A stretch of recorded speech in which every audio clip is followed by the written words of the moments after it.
Hey there, it's been a little bit since I've done a video like this, hasn't it?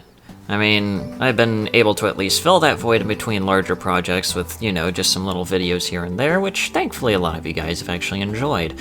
But it's been a while since I've done a video where I talk at great lengths about a game that I personally enjoy and just going into how absolutely insane my taste in games really is.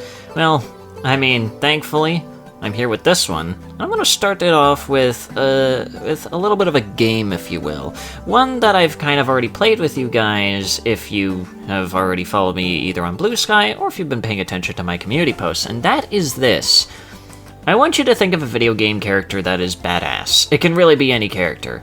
And knowing just how insanely diverse my audience really is, I know that there has been a very good collection of answers. So you probably chose some obvious ones like the Doomslayer, Master Chief, Samus, Ryan from Metal Gear Rising, and Big Boss and his many iterations across the Metal Gear series. Maybe if you chose some less obvious picks like Sonic, Elster, The Heavy, Chell, V1, and Jill Valentine. And hell, maybe some chose some rather unorthodox picks like Madeline from Celeste, Silver from One Shot, the Slugcats from Rainworld, and maybe even Melody from Slurpee G, which may or may not be a video topic in the future, or even Pepino from Pizza Tower. No, I'm not even joking, that was an actual choice that someone actually made, which I can kind of see why. And let's be honest here, they're all extremely solid picks. Doomslayer, Master Chief all took on hordes of demons and aliens respectively, and are individuals who could snap me in half and I'd gladly say thank you. Sonic, The Heavy, Chell, and V1 are also very good picks, especially if you know anything about what they usually put up with. Madeline and Melody are awesome examples of trans badasses in video games that we honestly need more examples of in the future. And Silver literally held open a cavern like Atlas and is also capable of snapping me in half. But what if I were to tell you that they all pale in comparison to one particular character? Sure, slaying aliens and godlike entities is certainly badass alone, but what if I were to tell you that there's one character that's often slept on that has done not just that, but has went toe-to-toe with the US military as well, and even eventually took on a multi-universal army and won against each and every single one of those adversaries, basically on his own. In fact, this man's many feats are so numerous and immense, I literally couldn't even fit them all into this one video. I mean, let's be honest here. You've already read the title, you've seen the thumbnail, you already know who I'm talking about. It's everybody's favorite crowbar-wielding Einstein, Gordon Freeman. This man, clad in a hazmat suit within even his first entry, at least in my personal and semi-professional opinion, completely outshines almost all of these other video game badasses, and that's what I hope to prove with this first of about maybe 2 or so videos I plan to do on this series. In this video, I plan to cover Half-Life 1 and its insane events in as great of detail as I can get it, and truly show just how absolutely awesome this unlikely messiah truly is. So sit back, relax, grab something to eat, and prepare for Half-Life and the birth of the ultimate badass. Half-Life is a game that was released around 1998 by one of the titans of the current gaming industry. No, it's not Nintendo or Sony or any of those other mediocre big studios, but was rather released by Valve. Yes, the same Valve that runs Steam and has an employee count that's still only in the triple digits as of 2021, and still somehow has customer support that outshines literally every other service out there, was also the company that released the game in which, well, it's the topic of today's video. And they made Half-Life when their team was a mere fraction of the size that it is now, and is widely considered as one of the most influential games of its time, and even some considering it the best game of all time. In fact, this game was so influential that it not only led to probably one of the first modding scenes alongside the original Doom, but would soon get a partly official, partly fan-made remake in 2020 called Black Mesa, which could be a video in and of itself. Hang on, let me write that one. Now, this game was one of the first shooters to incorporate a running story into it alongside its obvious inspiration, Quake, and it was also the first shooter in history to actually incorporate an actual physics engine into its core gameplay, which is kind of really insane to think about, that it took all the way until Half-Life to actually incorporate physics into a shooter. Again, I just kind of find that really funny. I mean, to put it into perspective, Half-Life was basically like... I can't really say Doom because it was released in the same decade. And I can't really say Quake either because it came out 2 years before Half-Life, and the original Half-Life literally ran on the same exact engine as Quake 1 and 2. You know, it was basically its own thing in terms of influence, to be honest, heralded even today among the greats of games like I just mentioned. But beyond that, there's really nothing else. No wacky circumstances leading to its development other than just some other little inspirations in terms of, like, you know, ideas and different names that it went under. But honestly, I don't think a lot of you guys really care too much about that. It's interesting, don't get me wrong, but let's be honest here. You're mainly here for just the overall thesis, so let's just quickly cut this out and actually get into that, shall we? The game starts off with a cold open of the title before fading to you inside of a tram cart. As the credits roll by on screen, you're given some basic information like where you are, which is the Black Mesa Research Facility in Black Mesa, New Mexico, which from my research is technically not just in New Mexico, but it's actually a thing in like 3 other states, but that's really not important. It's just fascinating information to talk about. And who you are, which is a 27-year-old man by the name of Gordon Freeman who is a research associate with a degree in theoretical physics. Now, in terms of if this particular location actually exists, out of fear of potentially being shot by the FBI agent that's probably listening in on me actually making this video, I'm gonna say no. After passing through some surprisingly stunning vistas for 1998, a military-looking helicopter unusually close to the facility, an oddly well-dressed man that seems to be spying on you, and passing through a few areas where the average OSHA violation is occurring, you finally reach your destination at the Sector C test labs. Here a security guard opens the door for you and lets you know that you seem to be running late. Morning, Mr. Freeman. Looks like you're running late. Here's where the actual title for this chapter appears, and upon walking into the first room, it seems like everything is going some type of wrong, with there apparently having been a system crash not too long before you arrived that screwed up some files you were meant to receive, and mentioning that there were some problems in the test chamber that you were meant to be at. Hey, Mr. Freeman. I had a bunch of messages for you, but we had a system crash about 20 minutes ago, and I'm still trying to find my files. Just one of those days, I guess. They were having some problems down in the test chamber, too, but I think that's all straightened out. They told me to make sure you headed down there as soon as you got into your hazard suit. Weren't you supposed to be in the test chamber half an hour ago? Knowing this, you make your way through the technology-lined halls and learn about some sample from some of the other scientists around. After a bit, you find... wait a minute, didn't we see that guy on the tram? Probably not important anyways. What we actually find is another security guard who tells you that you need your hazard suit before he can let you through. New mission, find your hazard suit. Thankfully it's pretty easy, it's just down a couple more halls into a changing room and your suit is there waiting for you. We all have to wear these ridiculous ties. After putting it on, charging it with a spare battery in your locker, and causing a canon event... My God, what are you doing? You can finally make your way down to the test chamber. After one guard, who I presume is Barney, who will be more important in the second game, promises to get you a beer after the test. Hey, catch me later, I'll buy you a beer. You find a group of scientists at the test chamber command center waiting to brief you on your task. Ah, Gordon, here you are. We just sent the sample down to the test chamber. We've boosted the anti-mass spectrometer to 105%. Bit of gamble, but we need the extra resolution. The administrator is very concerned that we get a conclusive analysis of today's sample. I gather they went to some lengths to get it. They're waiting for you, Gordon. In the test chamber. After that, you find a terminal in the next room violently exploding as 2 scientists, who I presume are Dr. Kleiner and Dr. Vance, again more important in the sequel, rush to investigate it. They quickly note that some of the equipment they're using wasn't meant to be at such high power for as long as it has, leading to some of it beginning to malfunction.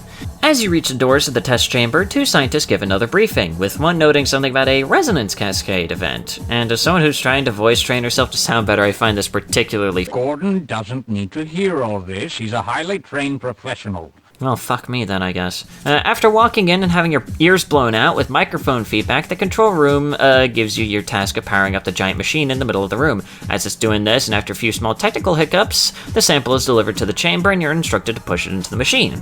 However, upon doing so... Gordon,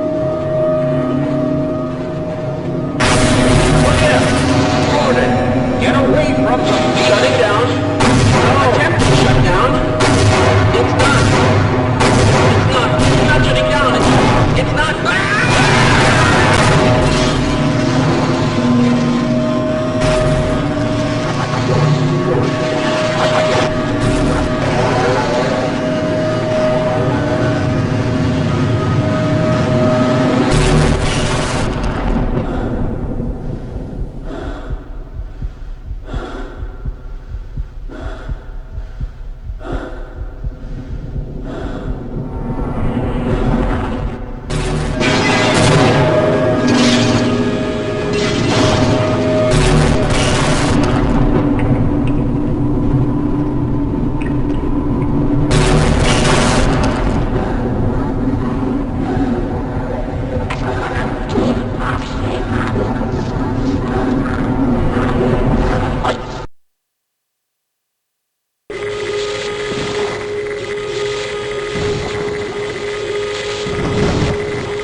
That was a lot to take in at once. Weird alien world, a group of strange aliens looking at you in semi-reverence, all to be thrown right back to Earth where everything has gone straight to hell in 30 seconds. Average Tuesday shift in my opinion. Anyway, upon making your way out of whatever is left of the test chamber, you find pretty much almost every scientist and guard that was nearby either dying or dead, equipment falling over and exploding, and those two scientists from earlier having a panic attack and confirming the suspicion of what might have just happened. Why didn't you listen? We tried to warn them. I never thought I'd see a resonance cascade, let alone create one. As you continue, various strange creatures will seemingly appear from nowhere to attack you. Since you don't have a weapon yet, you can only run for your life as these head crabs try to attack you. Thankfully, you do find your first weapon, the humble crowbar, which you'll use against your greatest enemy yet. The locked door in front of you so that way you can proceed and accidentally kill a group of scientists with an elevator.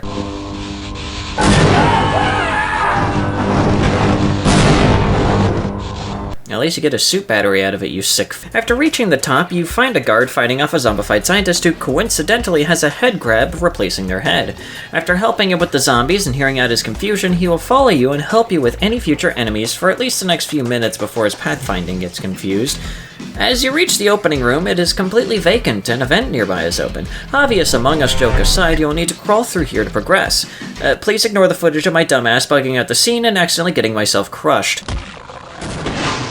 Eventually, you find the security guard that told you about your hazard suit now struggling to reach the first aid station, introducing you to your primary method of healing and introducing you to a pistol.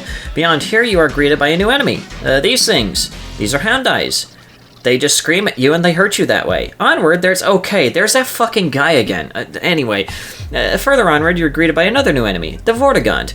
You know, that thing that showed up during the cascade, but now it's attacking you for some reason. In order to proceed, you need to go through this pipe system and flood it so that we can reach the next room and go down this elevator thing where you'll be showered with head crabs for the next minute. Yes, it's as annoying as it sounds. After the second worst elevator ride in this game, you are introduced to the second method of getting health, ammo, and whatever else you may need. Smashing open crates with your crowbar. After this, you're introduced to the... oh, well, never mind then, I guess not yet. A few seconds later, it is then that you're actually properly introduced to the bull squid, a beast with an insatiable hatred towards head crabs that it'll completely ignore you just to kill them. And also the second most annoying standard enemy in the game, the barnacle. I fucking hate the barnacle. After this brief introductory course in annoying enemies, you make your way to the second most annoying parkour section of the game, and towards a surprisingly pleasant elevator ride to the next chapter. Well, this chapter pretty much explains itself. Office complex. Your first visual is the scientist getting dragged into the void and head crabs being vaporized by a hanging wire. Behind you is a locked door, and thankfully the vent that's dangerously close to the vaporization wire leads right into that locked room. Inside is a scientist hiding in the corner and a fuse box connected to the active wire allowing you to proceed. In the next hallway is a lab that's partially flooded by electrified water. Unfortunately, you do need to make your way through this small course in order to progress and get jump scared by a head crab in the connected vent shaft. Get used to this, as this will happen a lot. Also, mind the vent fan.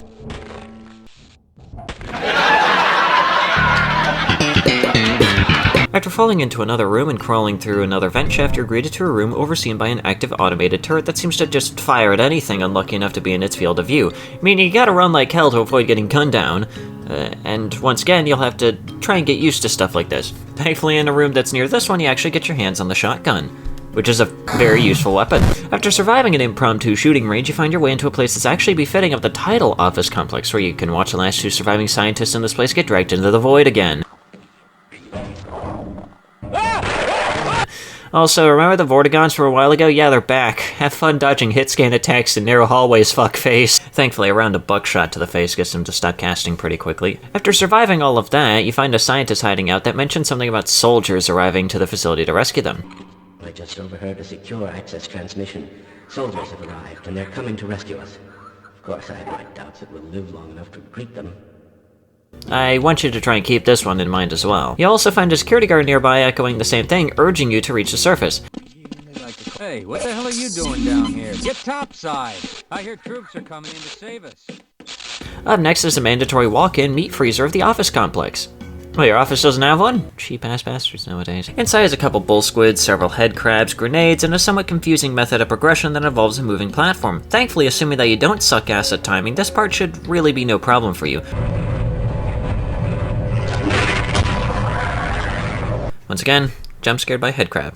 I told you it would happen a lot. After finding the bone and barnacle section and making your way through quite the maze of vents, you find more guards, one dead and one telling you to haul ass to the surface since the elevators are down. Hey, don't count on the cavalry finding us down here. Head for the surface. Elevators are out of order, but we can still climb. As you climb, okay, how the fuck? Anyway, what you find after that is something straight out of a cartoon, with scientists and zombies goofily flopping out of the windows and through the walls. Past that, and after a dangerous jump, you find a scientist hanging on for dear life. Don't worry, he won't survive anyway. But you make your way into the broken elevator that he was hanging on to, and through the doors into the next chapter. For God's sake, open the silo door! They're coming for us! It's our only way out! Oh my God, we're doomed! Something tells me things have gone south even faster.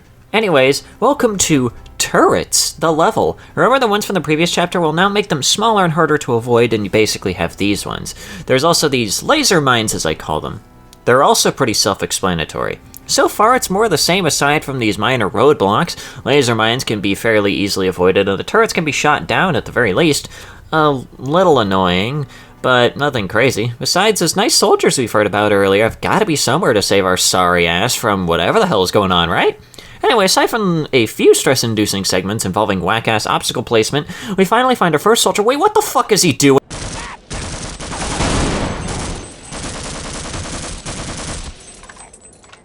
Okay, something tells me we have a different definition of rescue at play here. Meet the Hazardous Environment Combat Unit, also known as the HECU for the rest of this game.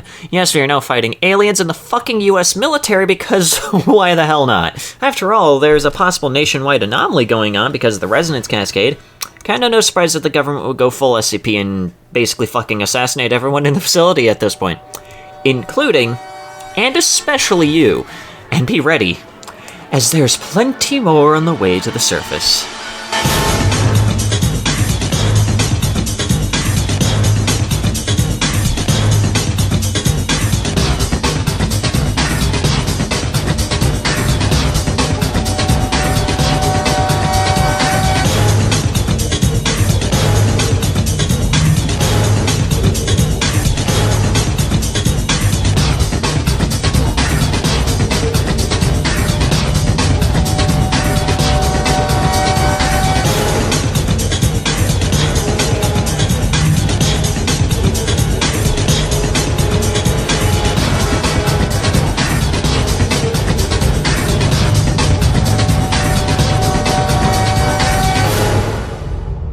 Yep, the entire facility is basically under the command of this military group, and these guys are going to be your new wrench in the gears for the good majority of the game, so get comfy.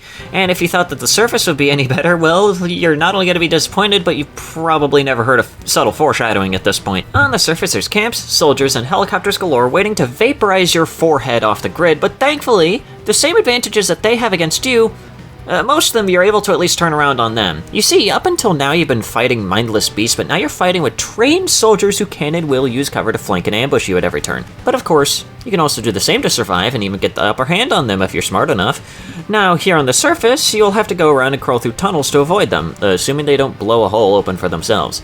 And soon, you'll find yourself in very familiar territory. Vents! And as per usual, these vents will have head crabs in them. But thankfully, these vents lead to a familiar place, the beginning of the fucking chapter where a disgruntled scientist laments about how the military's form of containment is completely insane and tells you about a team that could not only end this catastrophe, but also could contain this anomaly, the Lambda team. Well, so much for the government. Their idea of containment is to kill everyone associated with the project. Judging from your hat and suit, I'd say you were part of what went wrong. Is that right? Now look, if anyone can end this catastrophe, it's the science team in the Lambda complex at the opposite end of the base. With the transit system out, I couldn't tell you how to get there.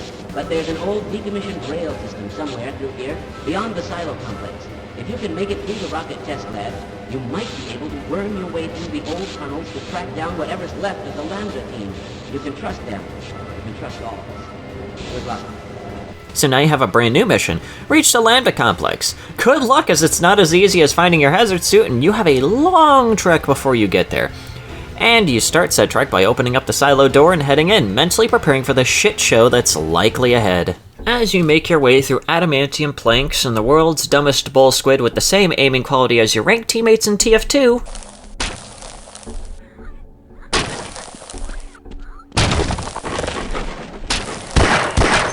you ride a lift, and then a rail to, okay, I guess a fucking dead end. After nearly dying in radioactive soup and crawling through several pipes this time, you reach the main part of this chapter. This weird missile silo thing taken over by whatever the hell this thing is. No! No! No! Get it off me! Get it off! Get it off! Welcome to Blast Pit, the third most annoying chapter in the game in my opinion. Not only do you have to try and avoid getting sliced up by whatever this thing is, but you have to run back and forth to different areas near this place to fuel up and power up this big-ass rocket right above this creature. Now thankfully with some clever grenade placement you can avoid getting obliterated pretty easily, and the chapter isn't necessarily difficult by any means as the main enemies are just the aliens. My main issue with it is just how easily lost you can get if you don't immediately know what you're doing. Maybe it's just me being fucking stupid, but I didn't think to destroy this fortified looking vent grate, but I guess at this point we'll just never really know if it's just me being stupid or if the level was actually just that poorly designed. There's also this giant fan section I vividly remember being quite annoying on my first playthrough, but since I'm a god gamer now, I was able to get this on the first try. Again, relatively simple chapter with not too much in it. After powering things up and carefully making your way back up to the control room, you basically blast the beast into next century and are now able to make more progress into what looks like a waste disposal river made of nuclear waste. It's also around here where you find the third best weapon in the game, the Magnum. It's after this that you find yourself in a storage area of sorts where you can find your own laser mines that you can use. Get used to never really finding much use for them, unfortunately. But past here is the start of the rail systems I mentioned earlier, and right at the start of the next chapter. Hi, and welcome to good fucking god, what is that?!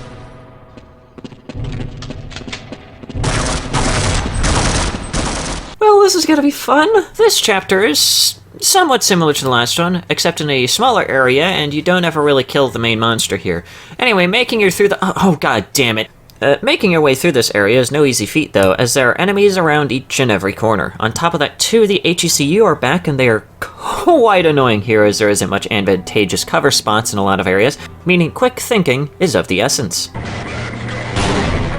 Okay, you know, I did say quick thinking, not exactly smart thinking.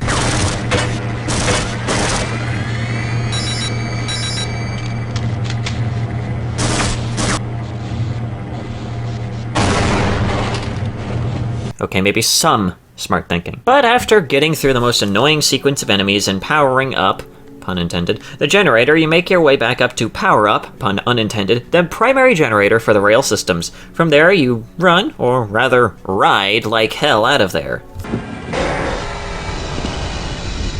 Freeman, I've been waiting for you. One of your scientist pals said to give you a message. You're supposed to take this old rail system up to some kind of satellite delivery rocket. I don't know where it is exactly, and the old guy was so worried about getting out of here alive, he didn't tell me. Main thing is, the military aborted the launch, so when you do find the rocket, you'll have to get up to the control room and launch it yourself.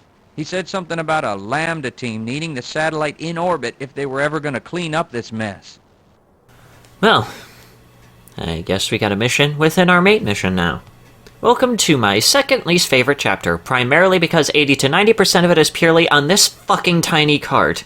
There's a small puzzle element to this chapter, shooting these things to change the active rail, but most of the time whenever you're off the cart, there isn't really much other than small rooms and occasionally annoying enemy placements. Also, controlling the cart is annoying because you lose active control of it as soon as you load into a new section. There isn't really much in the way of clever description for this chapter, as again, you're primarily on a rail. This chapter does, however, have the worst elevator ride in the game. Twice. But, as much as I don't really like this chapter, there is one particular thing that I do actually like. And it's, well, that this is the chapter where it's shown that the HECU are paying more attention to you, Gordon Freeman, specifically. There's the occasional graffiti around stating, "You're dead, Freeman," and whatnot, which I find to be very interesting, and it kind of plays a bit into my overall thesis here. Because remember, for all intents and purposes, you're just a guy in a high-tech hazmat suit fighting for his life, and yet this military group sent in to basically wipe the facility off the map has started to take notice that you, Gordon fucking Freeman, are the only scientist around that's not going down without a fight, and they absolutely hate you for that. And I think that's kind of really cool that that starts to get shown off in this chapter. As much as it fails in every other regard, it plays very well into my personal thesis here. But anyways, after a little more railing around and getting somewhat derailed, you finally get off that damn thing to make some actual interesting progress. Upon reaching an outside area, more confirmation of the HECU taking notice of you is overheard from a couple of soldiers standing nearby. So, who is this guy, Freeman? They say he was at Ground Zero. Science team? You think he was responsible? Sabotage, maybe? Yeah, maybe.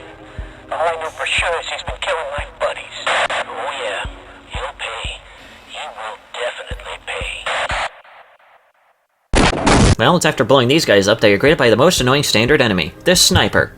I fucking hate these guys. Past here, you enter the missile control facility, and after making it past whatever in the fresh fuck this section is, you finally launch that missile that was mentioned earlier off into space. It's after you make your way back and into a new section that you find an even bigger cart that coincidentally rockets you right into the next chapter.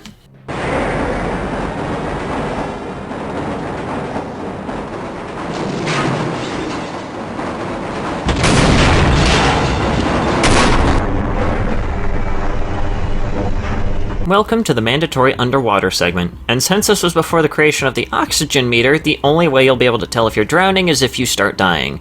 Thankfully, there are a good amount of air pockets around where you need to go, assuming that you can even figure out where to go. This first segment is certainly one hell of a maze, but thankfully you won't have any enemies to worry about until you actually find your way out of here.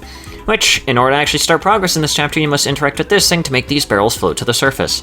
After getting embarrassed over spending 5 minutes swimming around like a moron, you can finally make your way up these stairs and back into the water, but on the other side of that big-ass wall. Welcome to less air pockets. Thankfully, this part is just a little more straightforward than the previous water area. Doesn't mean there's less opportunities to get lost, but thankfully you find some ammo for a weapon you'll get later in this one room. After you find the way out of the water, you meet... Oh, fuck off.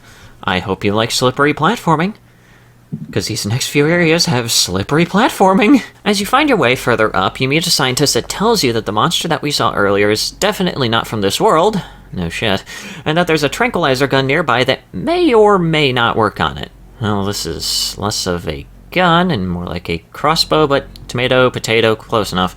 One thing I forgot to mention is that almost every weapon, save for the crowbar, doesn't actually fire underwater, and that this crossbow is really the only exception. After getting it, the cage that you're in falls into the water below, and you're met face to face with the fish whose name I cannot pronounce for the life of me. Good luck fighting it with the crossbow. After that harrowing experience, you finally make your way up to the next... Oh, come on! Hopefully the room after this one is better than the barnacle room. Remember how I said there would be some slippery platforming? Here's that one segment that I hate, and there's not one but two of those fish in there, along with that dangling insta-kill wire up ahead. Thankfully, the actual path is pretty easy to find, assuming that you're not blind like I am. Once you're in, you have to make your way past a few head crabs and a bull squid and power on this generator thing. There's no way that this can get worse, right?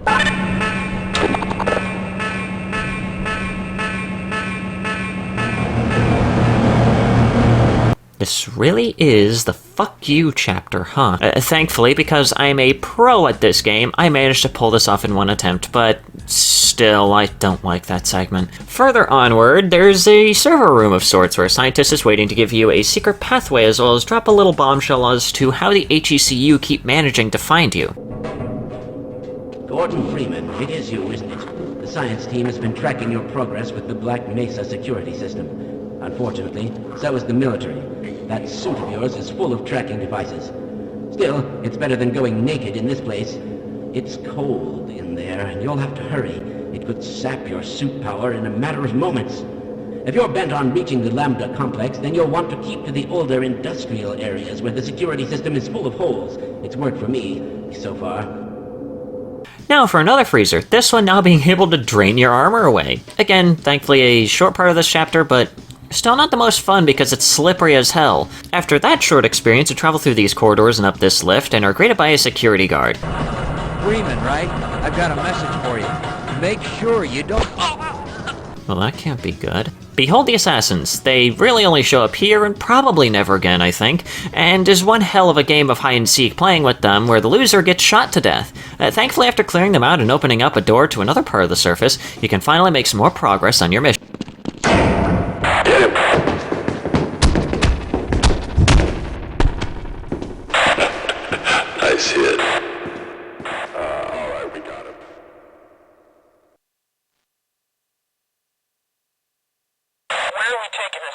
guy? Topside for questioning. What the hell for? We got him. Let's kill him now. And if they find the body? Body? What body?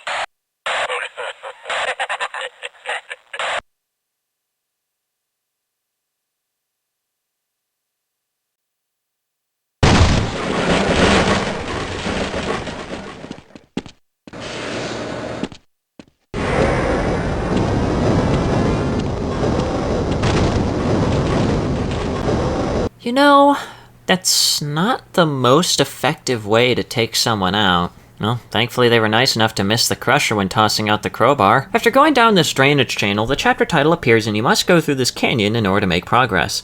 A lot of this chapter is mainly you traveling through this sort of waste processing part of the facility while getting your arsenal back. There aren't many enemies for this part of the chapter aside from, well, the hostile platforming. In some ways, this kinda reminds me of the Golden Ridge chapter from Celeste. A shameless plug. You're basically right now at rock bottom, trying to find your way back on track in more ways than one, and the environment here is pretty much your only real obstacle. And much like with Golden Ridge, some people like this chapter while others aren't exactly the biggest fans of it, and I can kind of understand why. Platforming, especially in the latter part of the level, is very annoying and has led to more than enough quick resets, but from a storytelling perspective, I actually really don't mind this chapter that much. But after surviving this crusher and going through this underground hallway, you're finally in some more, well, dare I say, familiar territory. Okay, what the fuck? Thanks, game. I really wanted to hear today. After climbing out of the earfuck cage, you finally find your way into what seems like a lab with whatever this big guy is. Oh shit! After running for your life, you find another lab with some head crabs stuck in captivity. You know, I kind of wonder what this button does.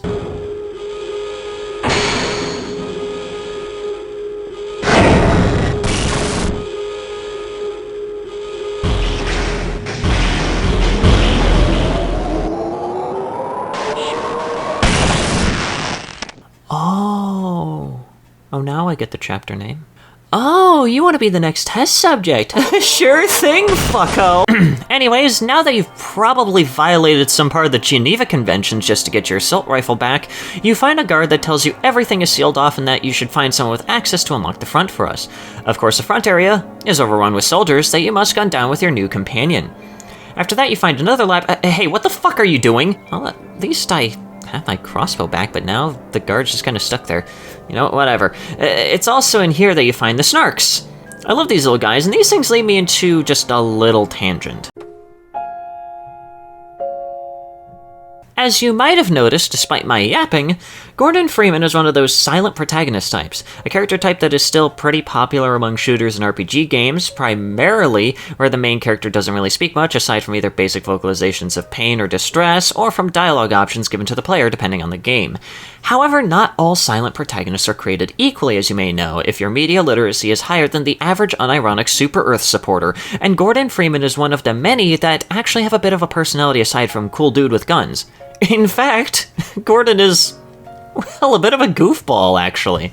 Not only does he fuck around with a lot of the weapons that he has, like wiping the glass of laser mines, trying to pet the snark only to pull back when it tries biting him, and him playing with the crossbow string like it's a guitar, in the expansions that I might go in depth on in a future video, and in the sequel episodes, which I will definitely cover in the future, it's shown that Gordon is a bit of a troll.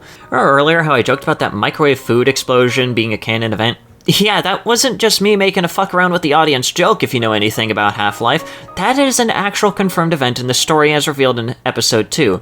And there you go, there's your only spoiler, probably a future video, that I'm ever going to give you within this one. And I want you to remember that Gordon, despite the hell that's unfolding around him, still finds moments to just kind of fuck around with what he has because, well, that's just kind of who he is. And you know what? I absolutely love it. Anyways, back on topic. Anyways, in case you're wondering what the snarks do...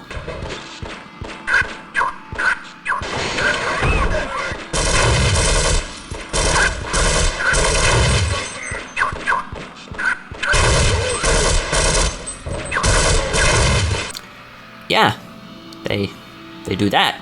Anyway, after striking the fear of God into the HECU with some palmetto bugs, you wander into this server room place where you're introduced to these big guys, which I'll happily call big guys. I'm super creative, I know. After that, you find whatever that thing is. It'll be important later. Finally, we end up here, where we are faced with yet another puzzle of sorts, powering up this big fuck-off laser in the center room while being shot at by the HECU. Again, fairly easy, just find 4 of these things and turn them on. What is this thing? Is it some kind of weapon? But what the hell? It's a prototype. Why aren't we using it? It's much too unpredictable. Don't let it overcharge. What do you mean, over? Oh. Oh, hell yeah. Behold the Tau Cannon.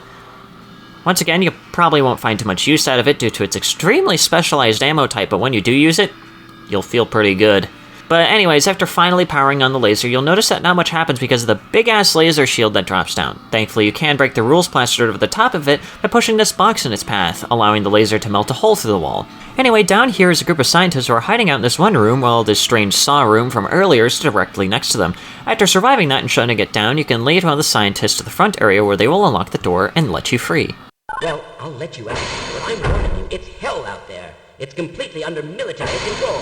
You'll have to sneak and fight your way from one end to the other, and I don't expect you'll meet many of our peers along the way. But if you do survive and somehow make it across the base, you'll end up at the Lambda complex, where the rest of the science team has taken shelter. I wouldn't venture there myself, but I will let them know that you are coming. Oh, right. Wait, we're that close to the Lambda complex already? Damn. Something tells me it won't be that easy to get there.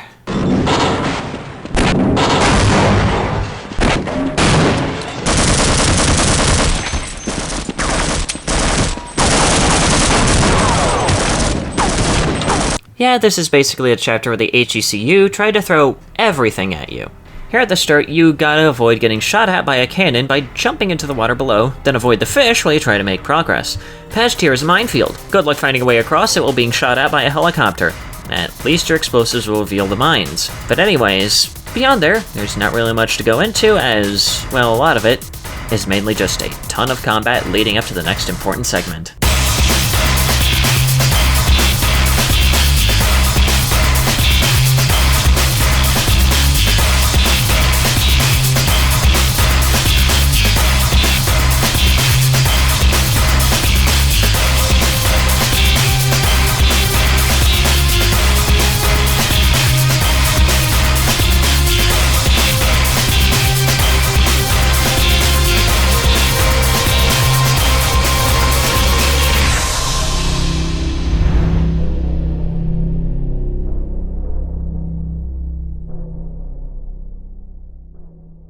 Okay, now we're at this facility. Hopefully you missed the snipers, because they're back in full force in this area alongside with the hard-to-see mines. Good luck. After surviving that and going into the building through the roof, you're greeted by the most anxiety-inducing area in the entire game. A building filled with enough explosives that one wrong move will instantly send anyone in a 10-mile radius straight to fucking Valhalla. If you thought you wouldn't have to deal with any enemies in here... Fuck you. Anyway, after surviving at least 50 heart attacks, you find your way onto this platform with this new weapon, which you might immediately recognize as the weapon those big guys use. It has 8 shots and it regenerates ammo, and how this thing works is beyond me, so don't bother asking. Also, the soldiers are back! Anyways, past here and past another tank and another sniper is a security guard protecting a whole collection of weapons and ammo, all for you to use for the task ahead. Beyond here is a destroyed building inhabited by more of the HECU, and since you have a ton of shiny new ammo and weapons, well, you might as well test them out on these unlucky souls. Same thing with these big guys that show up on the helipad area. Anyways, just past here is a controllable turret which you will use to blast open your path to the next area, which seems to be corrupted by some sort of alien flora. One of which, specifically this weird trampoline, will be used for a few areas coming up here to get to certain areas. After that, you find yourself in a familiar place, a vent, and you'll use it to make your way towards the next little battlefield.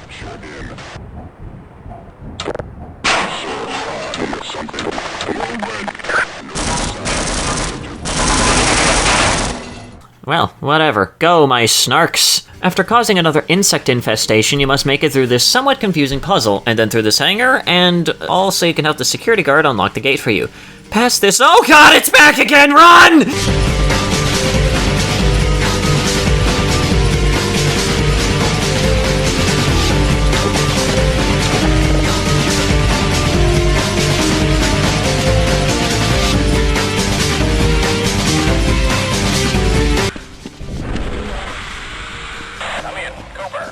Do you copy?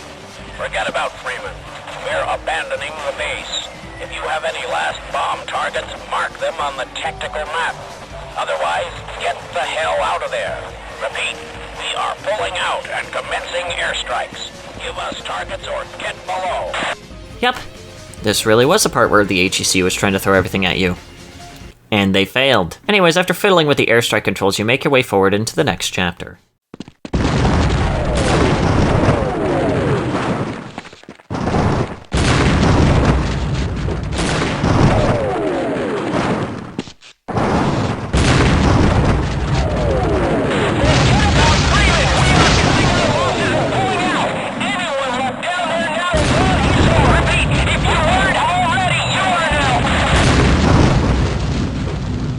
Well, in case you thought that airstrike message was just one soldier, no. The HECU is running for their lives at this point. Again, I just want you to remember something. This all just started as another workday. For all intents and purposes, Gordon is just a guy in an advanced hazmat suit that's keeping him awake through some questionable cocktail of drugs. And despite these super-powered aliens, insane hazards, and the full might and fury of the United States military trying to take you and the entirety of Black Mesa off the map, Gordon has not only survived it all, but has made the most progress out of any other scientist and guard in this entire facility. And here we have the HECU absolutely fucking terrified of you and everything else that's happening, all the way to the point where they call out you in particular as they are running like hell. And it was this very moment in the game that really solidified my opinion that Gordon is truly one of, if not the biggest badass in gaming. And what makes this even better is that we still aren't even done yet. We still have like 5 or so more chapters left in this first game. There's still more aliens to worry about, and trust me, that part will just make my point even stronger. But for now, let's clear out whatever's left of the HECU as we make our final strides to the Lambda Complex.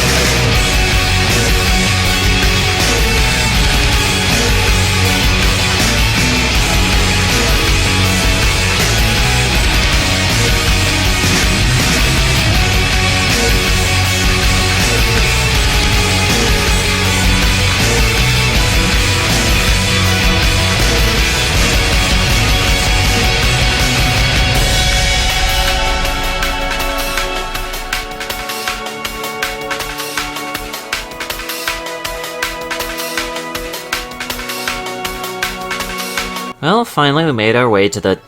Yes, I know, the Lambda Core. Again, please ignore my dumbass managing to kill myself. As you reach the bottom of this little lift ride, you find another storage area where... Oh, god damn it, the assassins are back. Oh, great. After that jump scare, you find the actual entrance to where you need to go, all guarded by several big guys. After clearing them out, a scientist opens the entrance and briefs you on what you need to do going ahead. But I couldn't risk opening that door until I was sure you had scoured the area. This is the last entrance to the Lambda Complex. Every other has been sealed off to contain the invasion. When we realized that you might actually make it here, we drew straws to see who should stay behind to let you through. Obviously, I drew the short one. My colleagues are waiting at the tip of the Lambda reactor. Waiting for you, I mean. The reactor is shut down right now, but you can activate it on your way up. You'll have to flood the core anyway to get into the teleportation labs. You're not authorized to know about those. But I can see you already know a great deal more than any one man is supposed to. Yeah, why else do you think the HECU hated me in particular? Up ahead is this little room holding this unholy weapon, the gluon gun. I don't think I have to explain why this is my favorite weapon in the game now, do I? Anyways, as we go on ahead, we finally reach the actual central area of the Lambda Core, which is somewhat overrun by big guys and Vortigons. They may be armed with electricity and fly launchers, but you do have a big fucking laser, so... who's really winning this fight? The best way I can describe this part of the chapter is it's basically just a better version of Blast Pit. You're spending most of your time running between rooms to flood the central core so it can safely run, but what makes it better is, well, 1, no annoying big beast that can just straight up insta-kill you, and 2, it just has better level design in my opinion. As you finally flood the core, you must pass this weird gauntlet of sorts as you enter the teleportation labs that were mentioned earlier. Okay, seriously? Fucking how? Anyways, as you pass through more big guys and Vortigons, you finally reach this part of the teleportation labs. Anyways, it's time for a puzzle, where you must make sure to choose a correct teleporter or else you'll be sent to a completely different part of the lab, and then right back to the start of the section. Oh yeah, and you also have to time your decisions as well, or else you'll just straight up fall to your death or get crushed. If you do manage to choose correctly, you enter this other part of the core, where you need to open this center part and then jump right into the portal, which takes you to the top of that prior reactor. Past the door and down a few halls is this little bunker area where there's a few guards and scientists waiting to brief you on their discovery and your impending mission. Found us. So this is the guy. We thought you'd never make it. This is the supply depot for our first survey team. Quite a few handsome specimens were collected from the border world and brought back this way. Before the survey members started being collected themselves, that is. We suspect there is an immense portal over there, created by the intense concentration of a single powerful being. You will know it when you see it. I hate to say this, Gordon, but you must kill it if you can. Yeah, you'd better kill it. Of course, you owe us nothing, Mr. Freeman, but you've come this far. You know as much about these creatures as anyone. Enough to know that if you don't wipe it out, there won't be much for you to come home to. Yes. So, if you're willing, my colleague is waiting for you at the main portal controls. He will open the gates for you, Mr. Freeman. Do hurry. Don't forget to gear up, and I'll cover you while you're waiting for that portal to warm up. After this, you're introduced to the long jump module, which is activated by crouch jumping. You'll definitely need this more often than you might think. And anyways, thankfully in the main portal room, you'll receive a lot of practice while waiting for the portal to open. Wait, what the hell are those? You're almost there. Get yourself in position.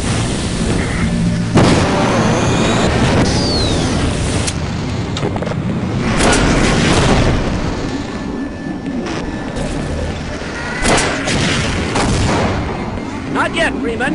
It's ready. You must go, now!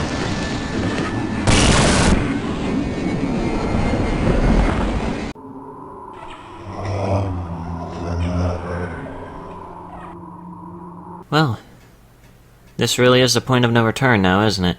Welcome to Zen, one of the more annoying sequences of chapters in the game, but a good enough sequence to at least lead up to our true adversary. Remember how I said the long jump thing would be used a lot here? Well yeah, you gotta use it in order to even reach those platforms, as not even the lower gravity is gonna be able to help you here. Another thing you'll need to keep note of are these pools of mysterious fluid. These will now be your new primary method of regaining health, aside from the occasional medikit pickup. There's really not much to comment on with the first segment of Zen, other than it being a little difficult to know where you're supposed to go at first, but once you do find this little room, you must turn on these pedestals and make your way forward into the teleporter.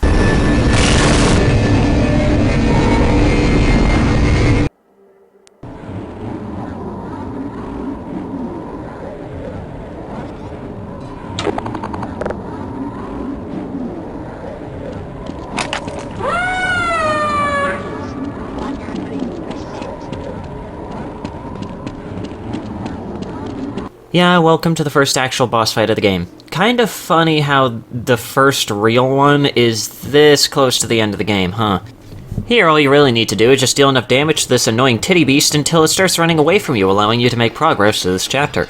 But that was really only the first phase. Now we enter another phase on a much smaller arena where you risk falling into the ceaseless void below while being harassed by the mini head crabs it sends after you. To say that this took several attempts would be an understatement. No, it's not because I suck ass at the game, but it's mostly because it could just randomly bug out during its phase transition into the final phase. And also because I suck at this fight. After managing to deal enough damage to it to make it run away again, and after getting lucky enough for it to not bug out, you reach the final phase, a tiny fucking pit where you fight this average-sized Australian tarantula. But when you do manage to survive all that and beat this beast, it explodes, revealing a secret passageway to another part of Zen. Make sure to take that healing pool before heading in, as you still have quite the journey ahead.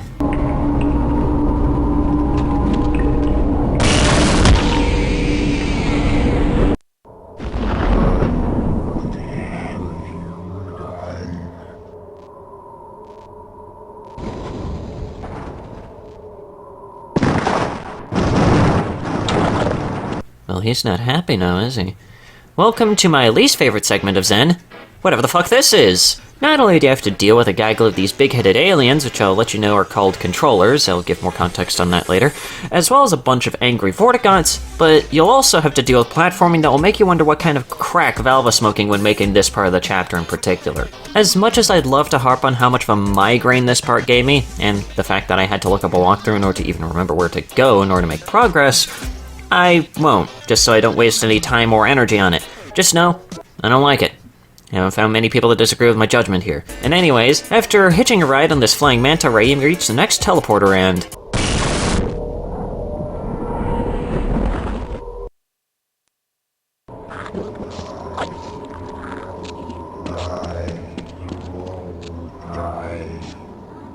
Well, that's always promising. Remember that big tentacle beast from Blast Pit? Yeah, it's back. And thankfully only half as annoying as before. You'll also find some Vortigaunts just kind of working on these weird machines rather than trying to zap you out of existence. Honestly, it's kind of surprisingly calm despite the few enemies that are around. It feels like we're missing something. Okay, no, not what I meant. After running for your life again, and passing by a few more tentacle pits, we reach another teleporter which takes us to...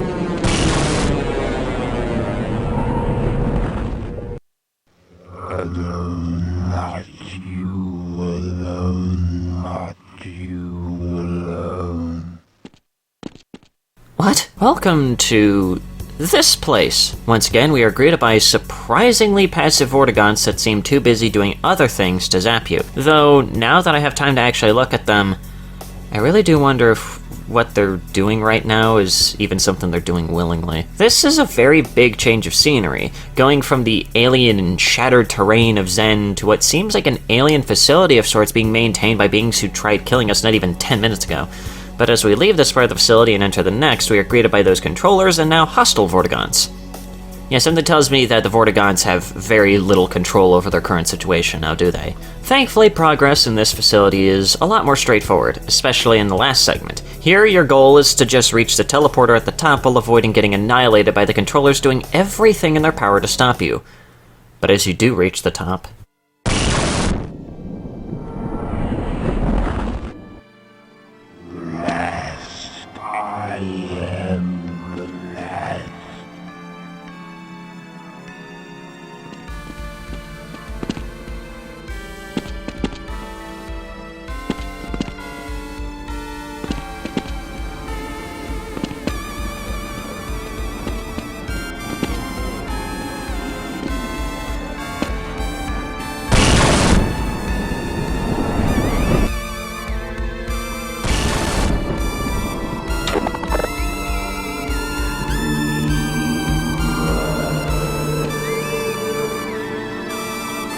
Welcome to your final challenge, the Nihilanth, the very thing that has sent its forces to destroy you. Here your platforming prowess, utilization of tools, and your very patience will be tested to its fullest extent. The best way to really show this boss, in my opinion, well, I think it's just one last montage. But if you don't wipe it out, there won't be much for you to come home to.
As the Nihilanth meets its end, we are greeted by a now all too familiar face, giving us one final send-off speech.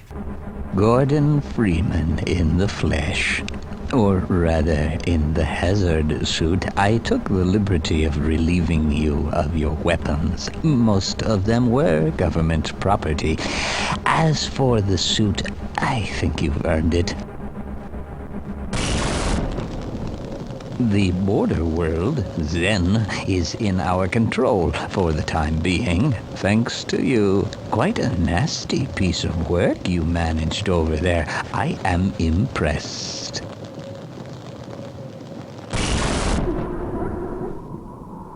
That's why I'm here, Mr. Freeman. I have recommended your services to my employers, and they have authorized me to offer you a job. They agree with me that you have limitless potential.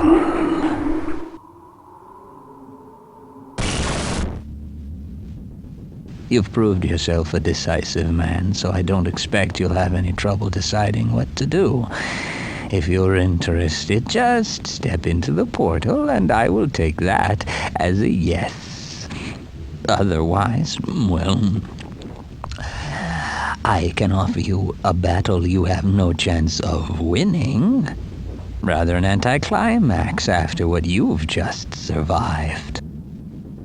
Behold the final choice. Choosing to do nothing will have the G-Man close the door and teleport you before an army of big guys.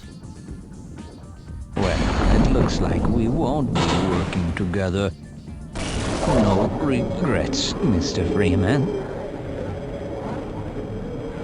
However, of course, the canon ending is accepting the offer and actually stepping through.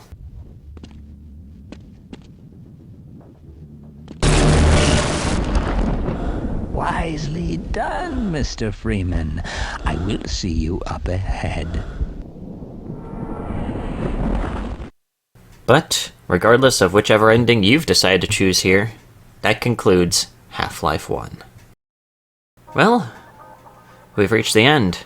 Half-Life, despite its flaws nowadays, is not only a fantastic game, and a fantastic glimpse into older games of the late 90s, but it is quite possibly the best introduction of one of my absolute favorite FPS characters of all time.